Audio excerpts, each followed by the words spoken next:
So good evening, Dr. Ammous. So thank you for taking your time out today. Since publishing the Bitcoin standard, how has your view changed in terms of the role and the purpose of Bitcoin? I have to say, I don't think much has changed. I think the thesis has held on pretty well. I think the main ideas of the book have held on to scrutiny. The criticisms that I've received have been mostly tangential to the main point. I think the main point has held on pretty well, and the main idea has been vindicated by time. The price of Bitcoin is up more than tenfold since the book was published 7 years ago. So I think overall it's been a pretty good experience, and I don't think my mind has changed much. I still think that the fundamentals of how Bitcoin works mean that it's going to continue to increase in value over time, and that's going to make it more important as a form of money as more and more people use it as money. And it's going to continue to eat more of the world's market share for money. It's more about what you perceive in it than what is inherent to it. But ultimately for me, what I find to be the most important thing about Bitcoin is the fact that it ends inflation. It puts government inflation out of business. And that is the most important thing for me that Bitcoin could possibly do.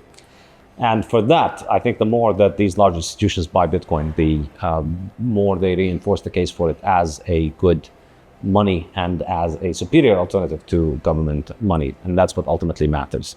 And they cannot control the money supply, they cannot change it, they cannot alter it. And they're unable to change the fundamental rules of how the network works. You know, it's fashionable to say that Bitcoin is more about technology than about the money, and that you shouldn't care about the technology more than you care about the gains.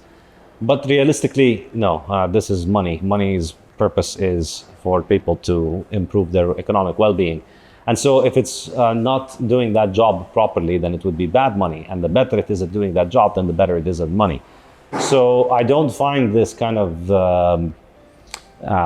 this idea that people wanting to get rich with Bitcoin is somehow undermining the lofty principles of Bitcoin. The lofty principles of Bitcoin, as far as I'm concerned, is that people will stop being poor because the central banks will stop robbing them. So if they're using Bitcoin to get rich, that means they're using Bitcoin to not getting poor. So for me, that's a wonderful demonstration of the use case for Bitcoin and the wonderful product market fit it has with our humanity in this critical juncture when we are essentially enslaved by our central banks. So it's a good thing if people want to get in because they want to make money. That's why Bitcoin is going to win. I don't think it's going to win because people are ideologically convinced of the benefits of sound money. And so for me, I'm not out there to tell them, no, don't do it to get rich, do it for the cause. For me, I'm here to enjoy them doing it to get rich.